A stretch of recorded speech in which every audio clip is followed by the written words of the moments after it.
Assalamualaikum warahmatullahi wabarakatuh. Alhamdulillahilladzi nasta'inuhu wa nastaghfiruh wa na'udzu billahi min syururi anfusina wa min sayyiati a'malina. May yahdihillahu fala mudilla lahu wa may yudlilhu fala hadiyalah. Asyhadu an la ilaha illallah wahdahu la syarika lah wa asyhadu anna Muhammadan abduhu wa rasuluhu la nabiyya ba'dah.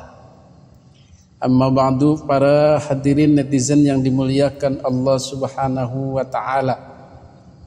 Pada kesempatan kali ini kita akan menyimak, kita akan memperhatikan kenapa di bulan September akhir ini isu PKI tidak seberisik tahun-tahun yang dulu.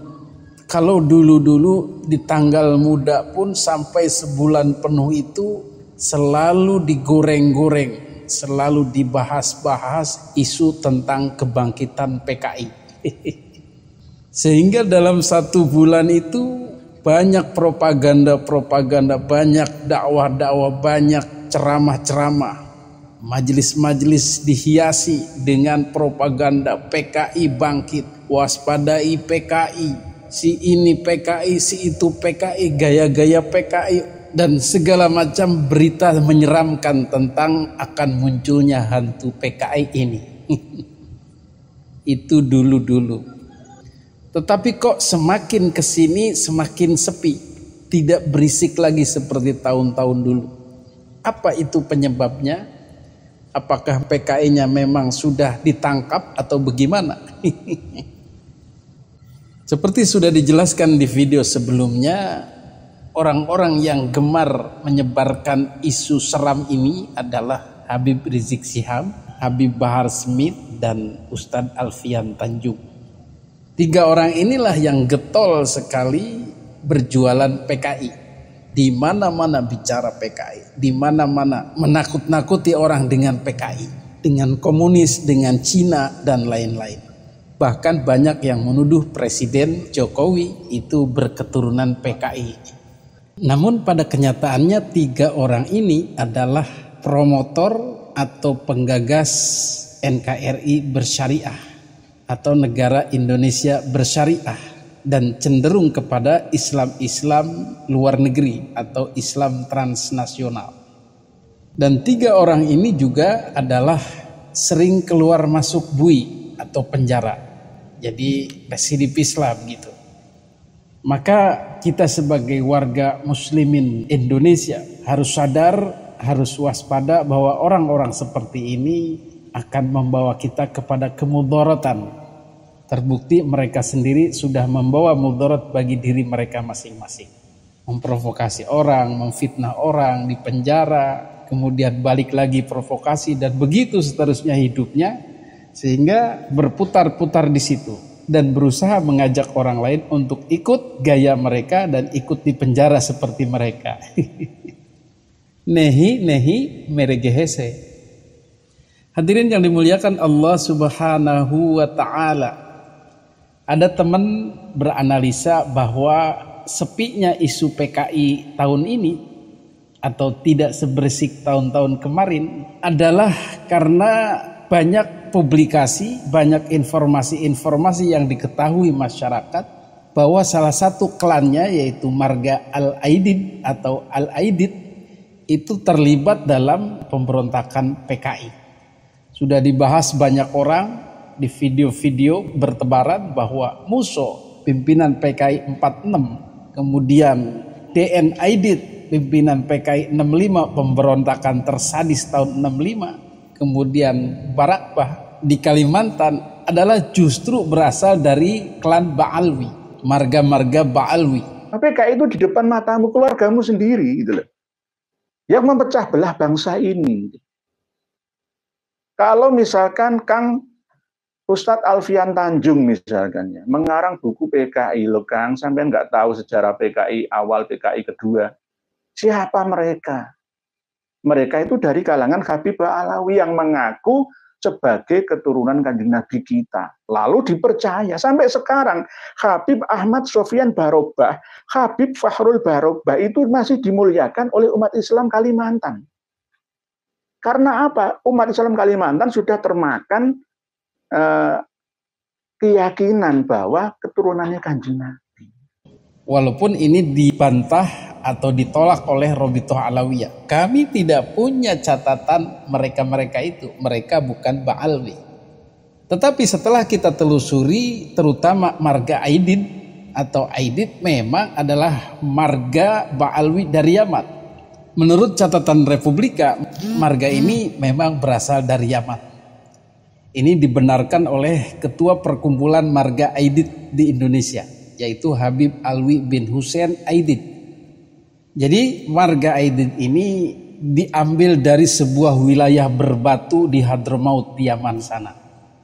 Jadi tempatnya itu berupa lembah yang gelap, yang sepi, jarang penduduknya. Hutan lah kalau di sini. Kemudian ada seorang ulama, Imam Muhammad bin Ali Syahib Al-Hauthah, itu masuk ke wilayah itu, membangun wilayah itu, tinggal beranak pinak di sana, yaitu pada abad 9 Hijriah. Jadi ulama ini dikatakan sebagai keturunan ke-23 dari Rasulullah Shallallahu Alaihi Wasallam, sehingga gelar di belakangnya adalah Aidid atau Aidid. Nah, asal mula marga Aidid inilah berasal dari Al-Imam Muhammad bin Ali Syahib Al-Hauthah, dan kemudian menyebarlah ke Indonesia, bercampur baur dengan warga negara Indonesia, kawin mawin lah begitu.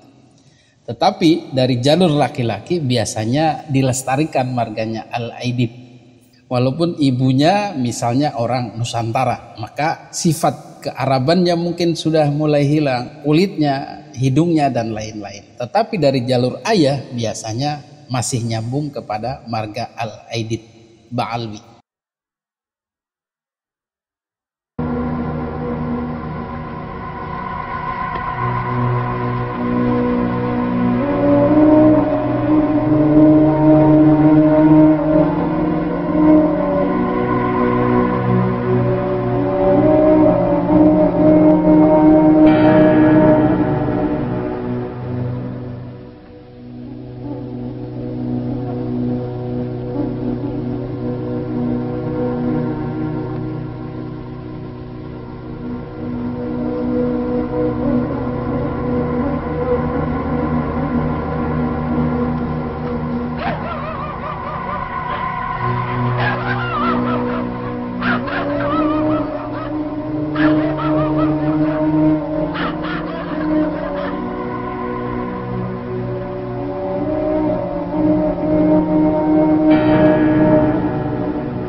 Kemudian komunis-komunis yang ada di Indonesia ini, kalau dirunut secara ideologi mungkin dari RRC, dari Cina. Tetapi bukan hanya Cina saja yang menerapkan komunis, yang memberi inspirasi kepada komunis Indonesia. Ternyata di Yaman pun ada komunis, bahkan satu-satunya negara di Timur Tengah yang memiliki ideologi komunis, sehingga para warganya banyak yang ikut komunis, berideologi komunis. Maka bukan hal yang tidak mungkin komunis Yaman ini mengkontaminasi marga-marga di Indonesia untuk setuju dengan ideologi komunis di Indonesia. Jadi di sini ditemukan benang merahnya. Kenapa orang-orang Yaman berideologi komunis? Karena negaranya negara komunis. Kenapa ada marga Aidid berideologi komunis? Karena orang-orang tuanya, nenek moyangnya juga komunis. Kenapa ada marga Aidid di Indonesia? Karena di Yaman juga ada marga Aidid. Sehingga nyambung, bersambung secara penelusuran keilmiahan. Cuman tadi itu RA semua membantahnya, membantahkannya. Itu tergantung penilaian masyarakat, penelitian masyarakat. Percaya dengan siapa? Percaya dengan data ilmiah ataukah percaya dengan RA?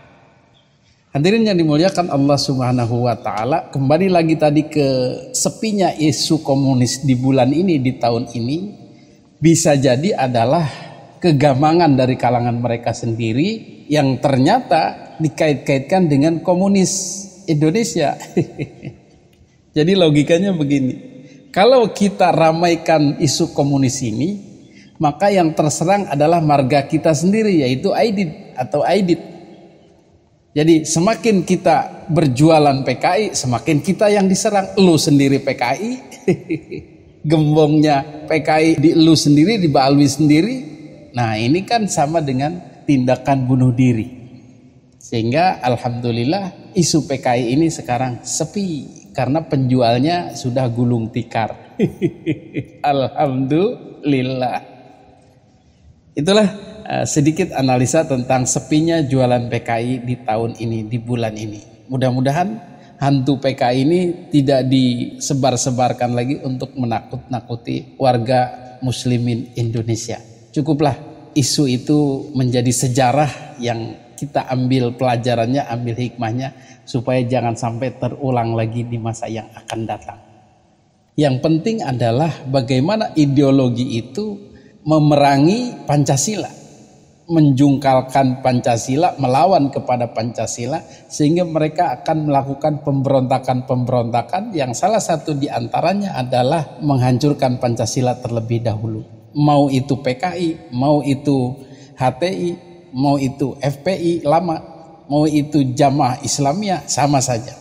Mereka semua adalah mengendap-endap, inkonstitusional, menunggu lengah daripada para pembela Pancasila dan NKRI, dan kemudian mereka masuk, baik itu lewat masyarakat, menyebarkan faham-faham khilafah Islamiyah, faham-faham Indonesia bersyariah, faham-faham negara Islam, maupun masuk infiltrasi kepada PNS, kepada TNI, kepada Polri, untuk kemudian membentuk suatu pemahaman bahwa ideologi inilah yang baik dan Pancasila tidak baik. Itulah dulu yang dilakukan oleh komunis, bagaimana menyingkirkan Pancasila, bagaimana menyingkirkan politisi-politisi yang pro Pancasila, bagaimana menyingkirkan tokoh-tokoh yang pro Pancasila, bagaimana menyingkirkan perwira-perwira yang pro Pancasila, dan kemudian menggantikannya dengan ideologi mereka sendiri. Dan setelah merasa kuat, terutama didukung oleh militer, mereka juga akan mengkudeta seperti yang pernah dilakukan oleh PKI atau komunis. Itulah kehati-hatian kita sebagai warga negara Indonesia yang berpegang teguh kepada Pancasila. Mau apapun ideologinya, kalau sudah infiltrasi, kalau sudah ada misi-misi untuk menyingkirkan Pancasila, ini harus diwaspadai. Betul? Dan salah satu tameng utama pelindung dan pembela daripada Pancasila adalah Nahdlatul Ulama, kiai-kiai NU, para banser-banser yang siap sedia berada mengawal Pancasila dan NKRI. Merdeka. Hadanallahu wa iyyakum ajmain. Assalamualaikum warahmatullahi wabarakatuh.